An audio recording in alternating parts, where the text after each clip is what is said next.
Hello mga kabaslag, mag-unboxing tayo ngayon ng binili ko sa TikTok na grinder bracket. Kaya ako bumili nito kasi pagka gumawa tayo ng table na pinaparent natin, hindi na natin kailangan ng circular saw. Grinder lang, meron tayong grinder dyan at saka yung bala nun, plus ito, okay na, pwede ka nang makapag-cut ng madalian ng mabilisan. Kasi dati ginagamit namin grinder lang tapos yung bala, delikado.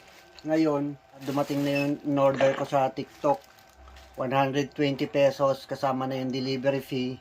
Meron na tayo nito na magagamit natin para hindi delikado. Kasi pagka hindi tayo gumamit ito at natsambahan yung mga daliri or ano man, talagang putol yung daliri mo kapag nagkamali ka sa pagtabas pag wala kang circular saw. Eh syempre, kumbaga kailangan din natin magtipid.